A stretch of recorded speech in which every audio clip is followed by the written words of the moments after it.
Welcome back, everyone. Before we dive in, make sure you drop your thoughts and the lessons you took from this story in the comments. And don't forget to like and subscribe. Let's get into it. I always assumed the only blue pills in my life would be my son's toy bricks scattered across the living room floor at 3 in the morning. I was wrong about that. My name is David Carter, and I am 39 years old with the kind of job that makes people nod politely and change the subject at parties.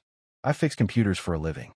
Not the glamorous kind, where I break into government databases or build artificial intelligence that threatens humanity.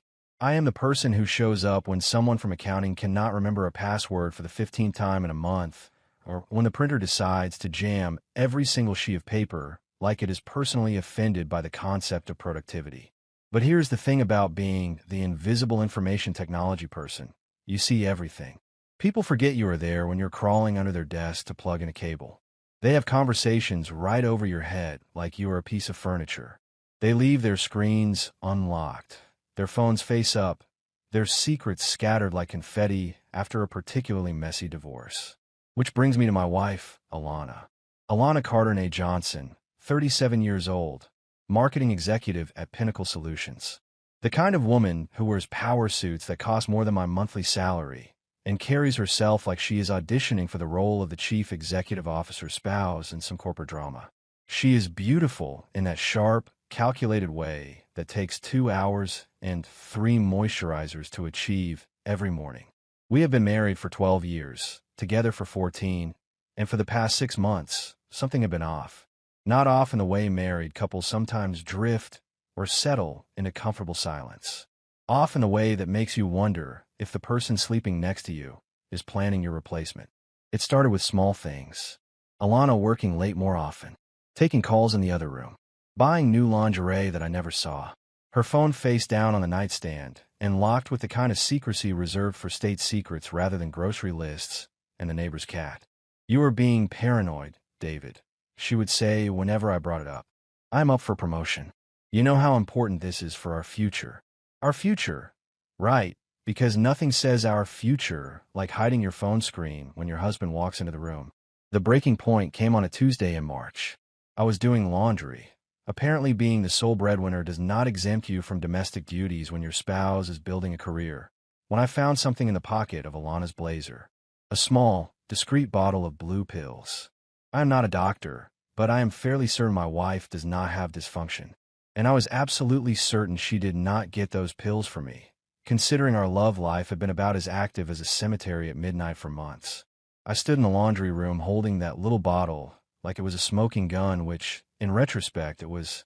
My first thought was surprisingly calm. Well, that explains the new lingerie.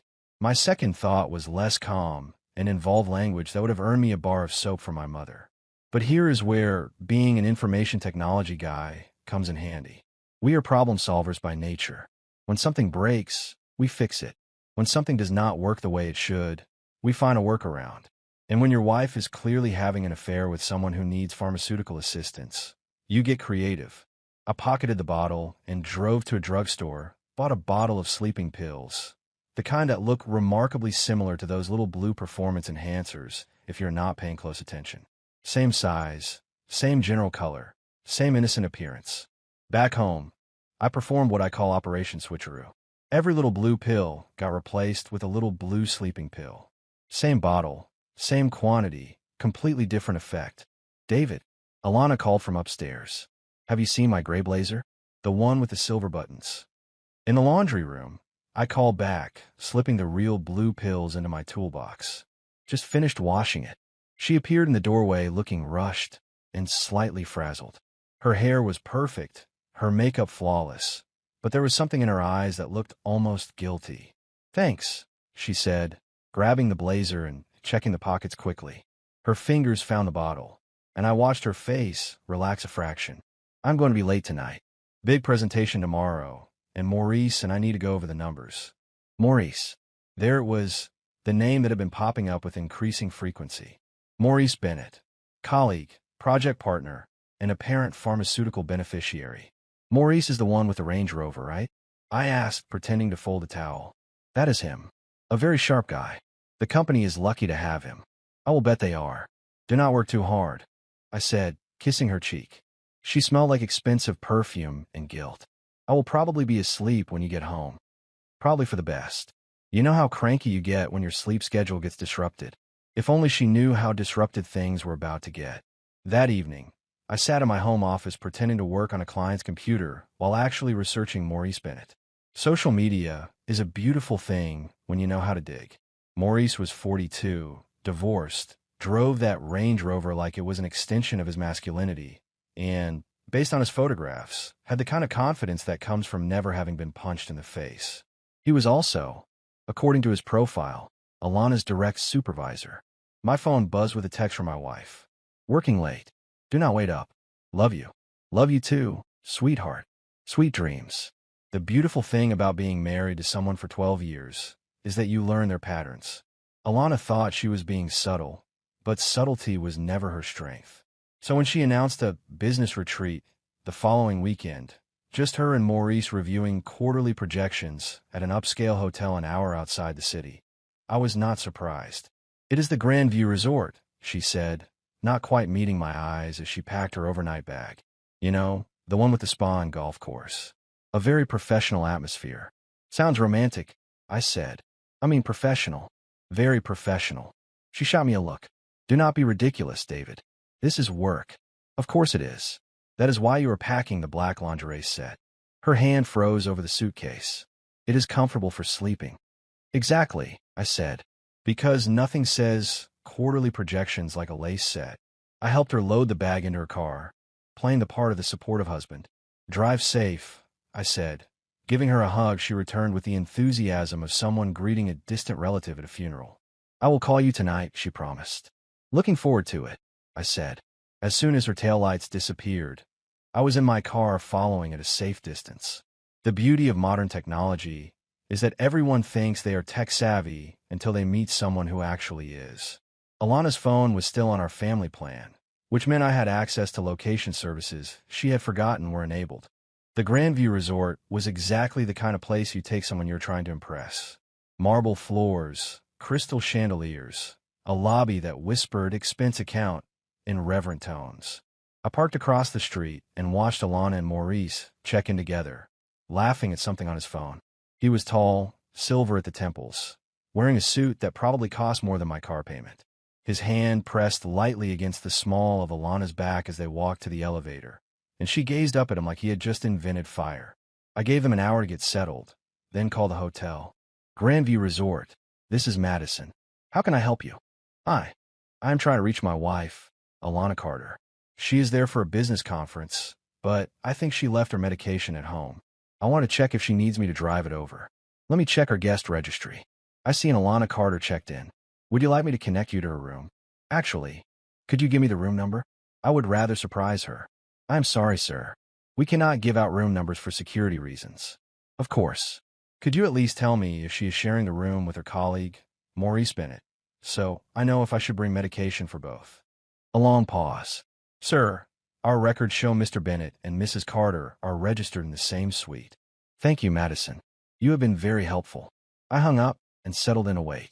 The switch pills would take about 30 to 45 minutes to kick in, depending on Morris's metabolism and how much he drank at dinner. I had done my research. The sleeping pills I had substituted were strong enough to floor a linebacker, but harmless enough that he would wake with a headache and some very awkward questions. At 10:47 in the evening, my patience was rewarded. An ambulance pulled up to the hotel's front entrance, lights flashing, sirens off. Paramedics rushed inside with a gurney. 20 minutes later, they emerged with Maurice, conscious but groggy, and a very panicked Alana trailing behind. My phone rang. David. Alana's voice was high and shaky. Something terrible happened. What is wrong?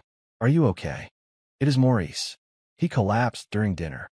We were going over the presentation, and he fell over. They are taking him to the hospital. Oh my goodness. Is he going to be okay? I do not know. The paramedic said it might be some kind of reaction to medication, but David, this looks really bad. I mean, we were in his room going over numbers and what? Nothing. Never mind. I'm going to follow the ambulance to the hospital. Do you want to come up there? No. The response was so quick and sharp she immediately tried to soften it. I mean, no, there's no point.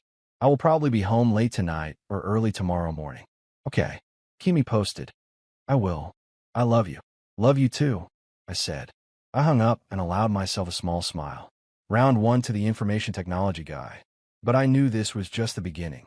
The next morning, I got a call from my buddy Eddie Coleman, a high school physical education teacher with a talent for collecting gossip. You are not going to believe what I heard at the coffee shop, he said. Try me. Your wife's boss collapsed at some fancy hotel last night. Food poisoning or something. But here's the weird part. Apparently, he was not alone. I feigned surprise. Really? Was a work thing? That is what they are saying. But my cousin who works at the emergency room said they brought him in asking about drug interactions, like maybe he mixed something he should not have. The woman who came with him was acting nervous and guilty, like she knew something. Marketing executive. Designer clothes. Wedding ring. Oh, I said. That is weird. Gets weirder. Eddie continued. Everybody is talking. By Monday morning, the story of Morris's medical emergency had spread through Pinnacle Solutions like a computer virus. I know because I have friends in their information technology department. When you're the person who fixes everyone's computers, you build a network of people who owe you favors. And when your wife is having an affair with her boss, those favors become very valuable. David, you need to hear this, said Daniel Price, calling me from his desk at Pinnacle. Daniel looked like he had never left his basement, but he had the office grapevine mapped like a subway system. What is up? Your wife and Maurice are the talk of the office. Everyone is saying they were together at that hotel when he collapsed. Together. People love to gossip, I said. I'm sure it is nothing. Maybe. But here's the thing. Security footage from the hotel lobby shows them checking in together, laughing, touching each other. The hotel bar cameras have them sharing drinks and getting cozy before they went upstairs. I felt a cold satisfaction. How do you know about the security footage? Morris's wife hired a private investigator. Gloria is not foolish. She has been suspicious for months. The private investigator got copies. I had almost forgotten about Morris's wife. This was getting interesting. Daniel, I need a favor. Name it. If you happen to see emails or messages that mention Alana or Maurice, accidentally forward them to me. A pause. Are you sure you want to go down this road? I'm already on this road, I said. I just need to know where it leads. Within an hour, my inbox was full of forwarded messages, office gossip, speculation, and one particularly damning chain between Alana and her friend Jenna Randall in Human Resources. The messages were a goldmine. Alana and Jenna had been planning the hotel retreat for weeks, with Jenna providing cover stories and schedule adjustments. There were conversations about birth control, about Morris's performance issues, and about how to handle his wife if she grew suspicious. The most interesting email was the most recent, from alana.carter@pinnaclesolutions.com to jenna.randall@pinnaclesolutions.com. Subject: Damage control. Jenna, we need to talk as soon as possible. Maurice thinks someone might have tampered with his medication. He is paranoid. But what if he is right? What if David suspects something? We need to figure out how to handle this before it gets out of hand. Can you meet me for lunch? I forwarded the chain to a new address I had created, sleepingdixley@protonmail.com. Then I started planning phase 2. That evening, Alana came home acting like nothing had happened. She kissed me on the cheek, asked about my day, and made dinner like she had not spent the weekend at a resort with another man. How is Maurice feeling? I asked casually, chopping vegetables. She stiffened slightly. Better. The doctors think it was just a reaction to some medication. Nothing serious. That is good. Must have been scary for you, being there. Terrifying. One minute we are going over reports. The next he is unconscious on the floor. On the floor? I thought you said he collapsed at dinner. A pause. He did. I meant the restaurant floor. Right, I said. The restaurant is room. She turned, expression carefully neutral. What is that supposed to mean? Nothing, I said. Just glad you were both okay. But I could see the wheels turning.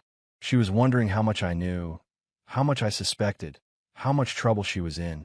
The answer, more than she thought.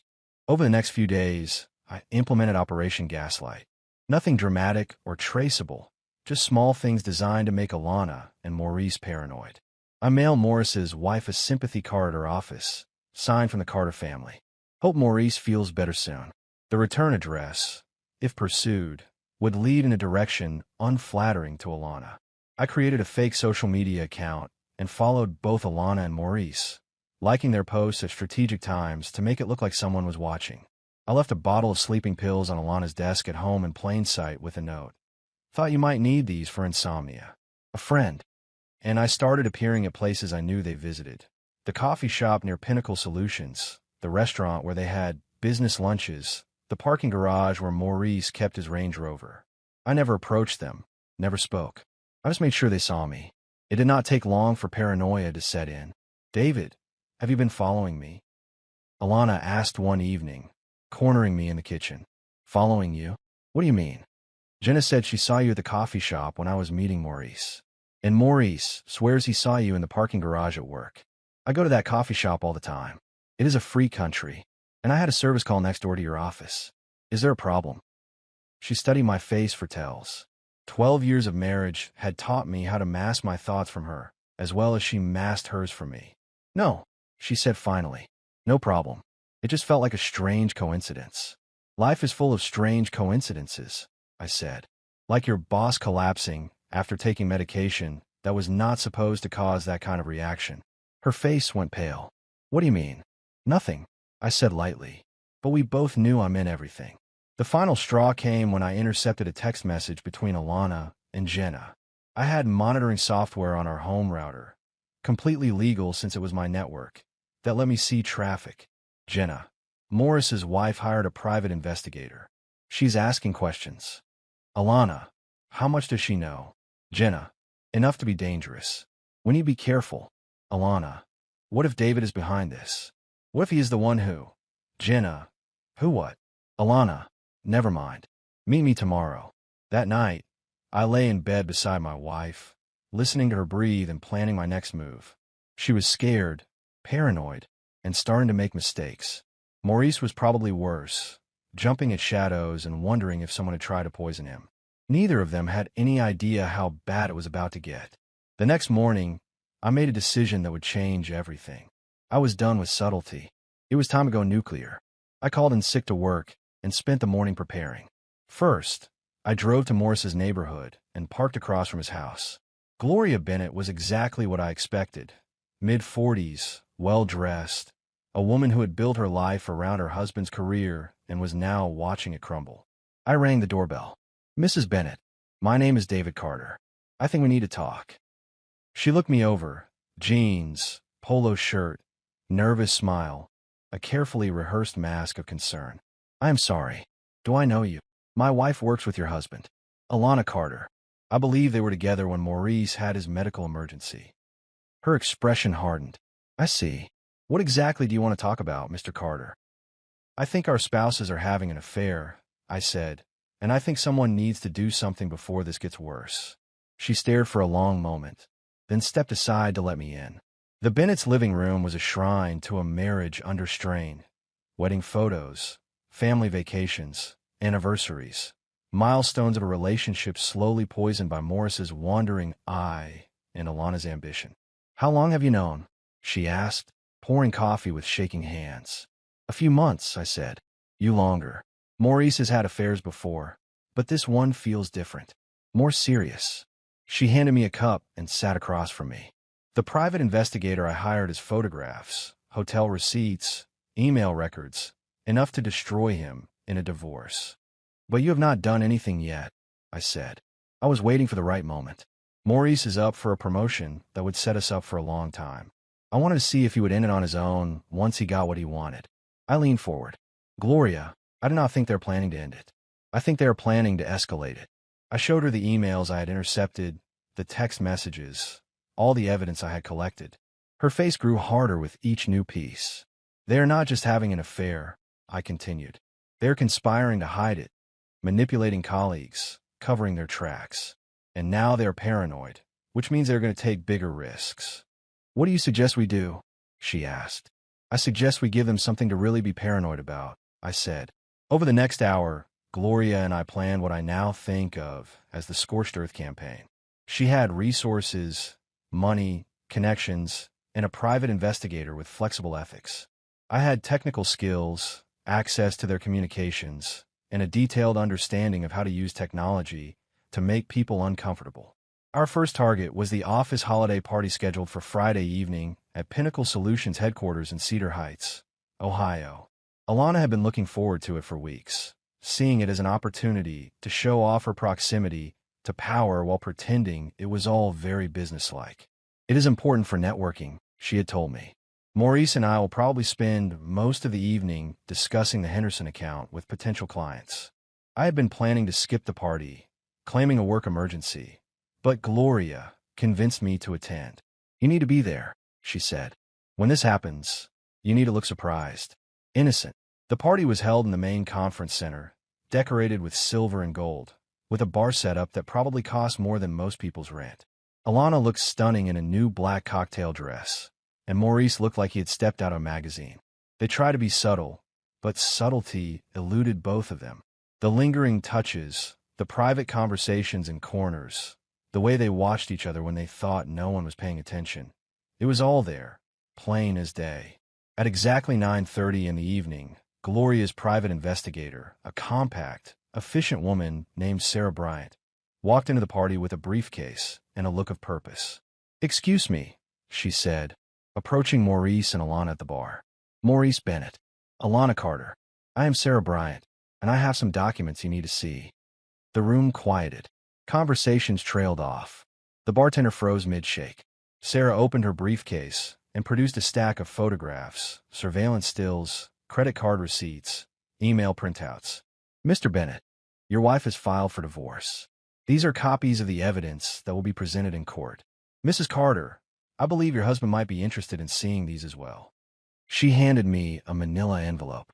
I opened it with shaking hands, performance, not nerves, and pulled out photographs of Alana and Maurice entering the hotel together, kissing in the elevator, leaving the same room the next morning. "Oh my goodness," I said, loud enough for everyone to hear. "Alana, what is this?" The room erupted. People crowded closer to see the images. Voices rose with shock and excitement. Phones came out to record the drama. Alana's face drained of color. Maurice looked vaguely ill. "David, I can explain," Alana began. I cut her off. "Explain what? Explain how you lied to me for months?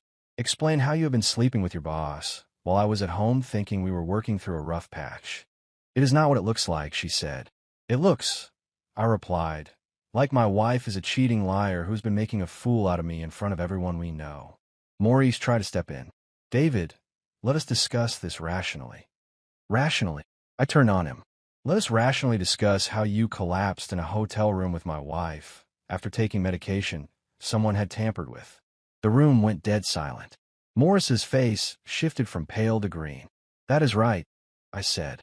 "I know about the blue pill. I know about the sleeping pills. I know all of it."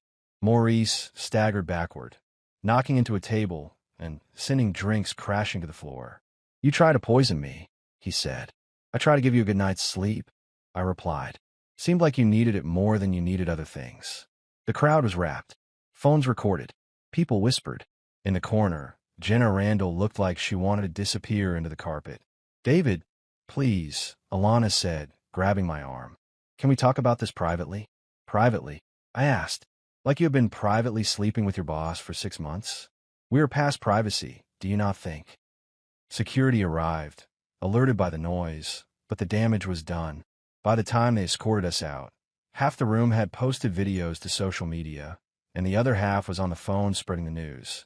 Morris's career at Pinnacle Solutions was over.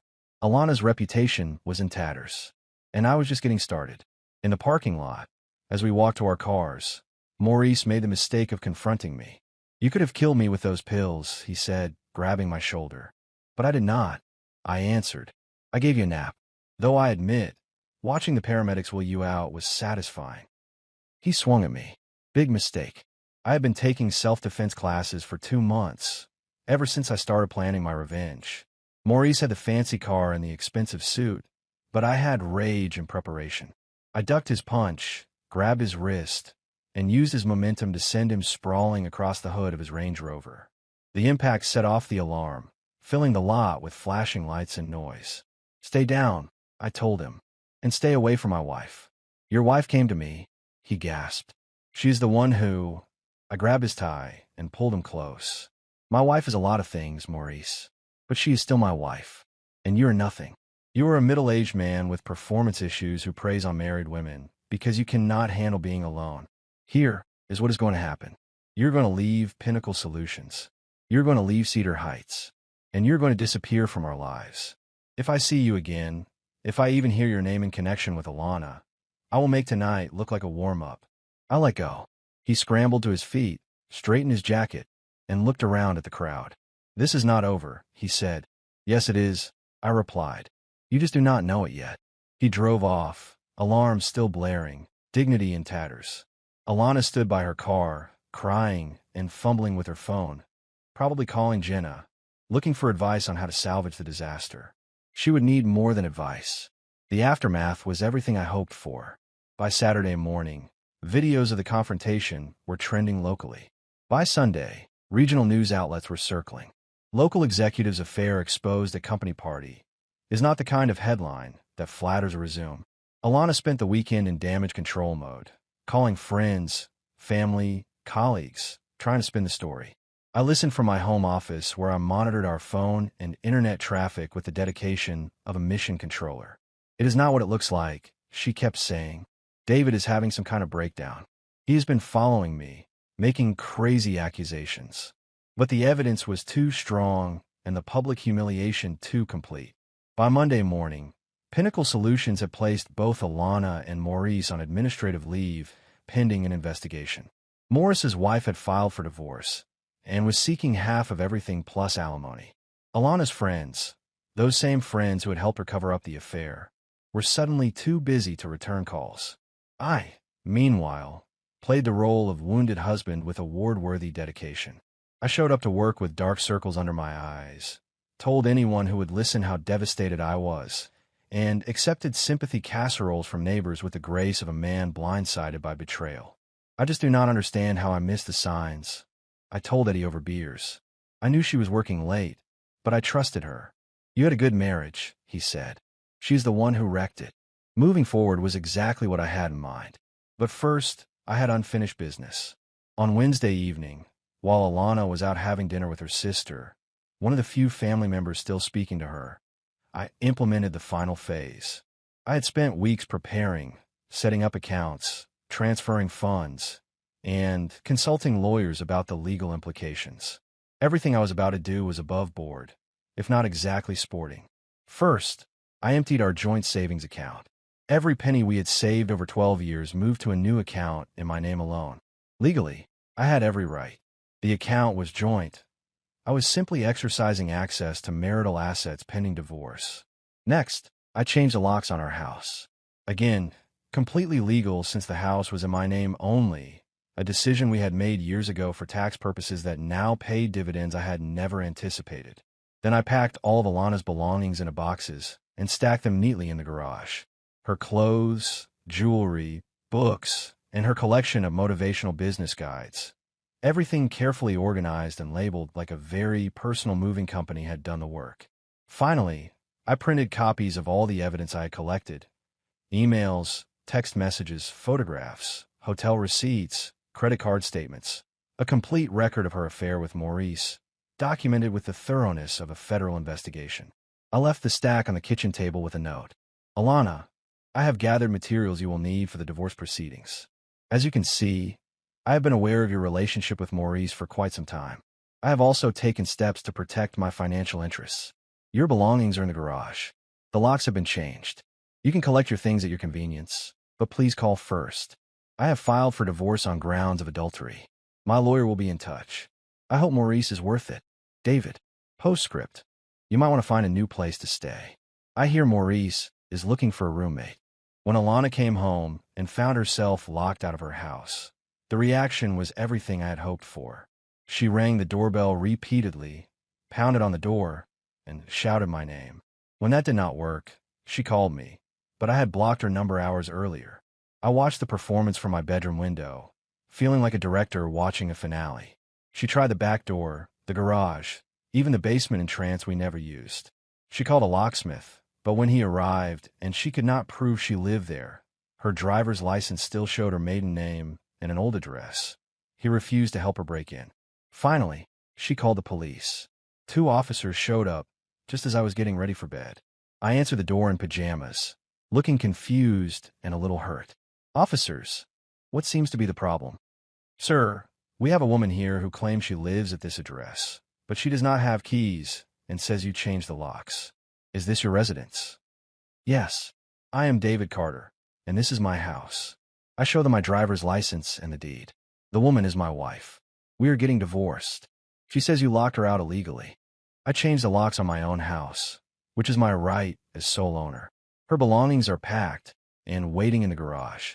She is welcome to collect them, but she does not live here anymore. The officers looked at each other, then at Alana, who stood on the lawn like she had been struck by lightning. Ma'am, one said, if the house is in his name and you are getting divorced, he can change the locks. You will need to work out living arrangements through your lawyers. But I do not have anywhere to go, she protested. That is a civil matter, ma'am, the officer said. After they left, Alana remained in the driveway for an hour, calling friends and family, trying to find a place to stay. I heard fragments of conversations, completely lost his mind, changed all the locks, took the money, just for one night. Eventually, a car pulled up and Jenna Randall got out. They loaded Alana's immediate necessities into Jenna's compact sedan and drove away, leaving the rest of her belongings boxed in my garage like artifacts from a failed civilization. I slept better that night than I had in months. The next morning brought fresh entertainment. Maurice, apparently feeling guilty or heroic, tried to play rescuer. He showed up around 8 in the morning in his Range Rover, wearing a suit that probably cost more than most people's monthly rent. I was ready. David, he called as he got out. We need to talk. I stepped onto the porch with my coffee. Maurice, what a surprise. I thought you had left town by now. Look, I know you are angry, but taking it out on Alana will not solve anything. She needs a place to stay. She had a place, I said. She chose to give it up when she chose to sleep with you. This is ridiculous. You cannot throw your wife out on the street. I cannot. I gesture to the house. This is my house. My name is on the deed. I pay the mortgage. Alana forfeited her right to live here when she chose her extracurricular activities. If you are concerned about her welfare, offer her your couch. My wife threw me out, he muttered, desperation leaking through. I'm staying in a hotel. That sounds like a you problem, I said. He took a step closer, anger rising.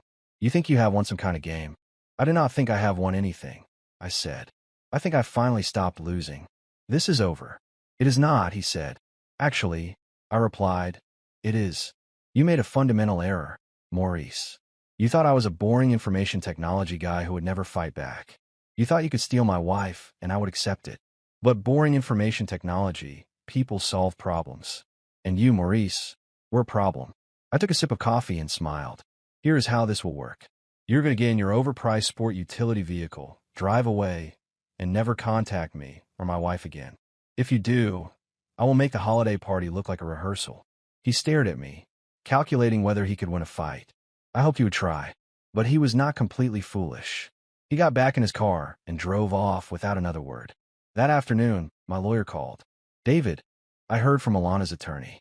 She is willing to discuss a settlement. What kind?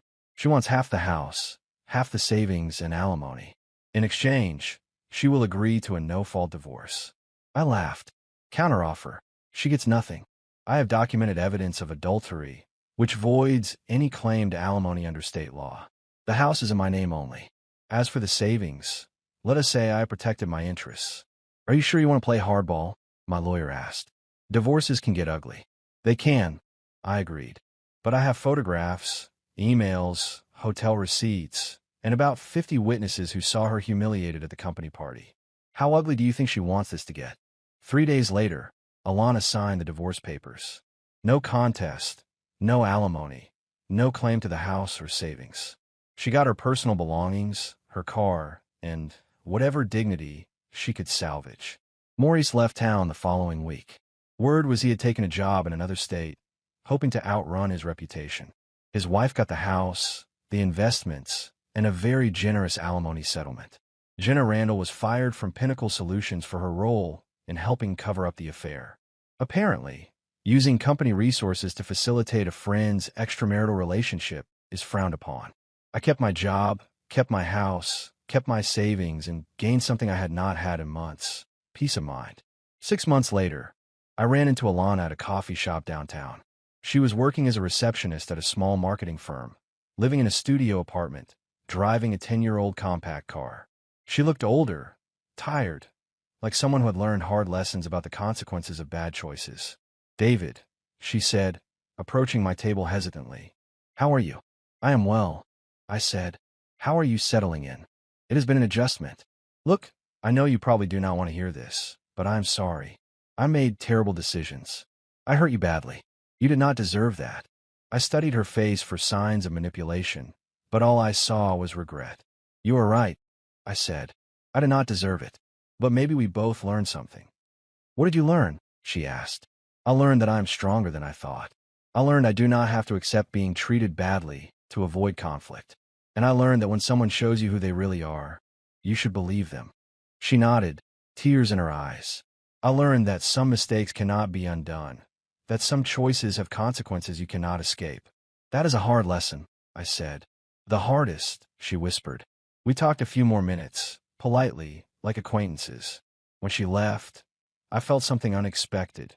Sympathy, not enough to take her back, not enough to forgive what she had done, but enough to hope she would make better choices going forward. As for Maurice, I never saw him again. 6 months later, I got a wedding invitation from Gloria Bennett, now Gloria Bryant, having married Sarah Bryant, the private investigator who helped expose the affair. The invitation included a handwritten note. "David, thank you for having the courage to do what needed to be done. Some sleeping dogs deserve to be awakened. Gloria." I studied her face for signs of manipulation, but all I saw was regret. "You are right," I said. "I did not deserve it. But maybe we both learned something." "What did you learn?" she asked. "I learned that I am stronger than I thought. I learned I do not have to accept being treated badly to avoid conflict. And I learned that when someone shows you who they really are, you should believe them." She nodded, tears in her eyes. "I learned that some mistakes cannot be undone, that some choices have consequences you cannot escape." "That is a hard lesson," I said. "The hardest," she whispered. We talked a few more minutes, politely, like acquaintances. When she left, I felt something unexpected. Sympathy, not enough to take her back, not enough to forgive what she had done, but enough to hope she would make better choices going forward. As for Maurice, I never saw him again. 6 months later, I got a wedding invitation from Gloria Bennett, now Gloria Bryant, having married Sarah Bryant, the private investigator who helped expose the affair. The invitation included a handwritten note. "David, thank you for having the courage to do what needed to be done. Some sleeping dogs deserve to be awakened. Gloria." If you enjoyed this story, please like, comment, and share this video with your friends. Subscribe and turn on the notification bell so you never miss a powerful story drop.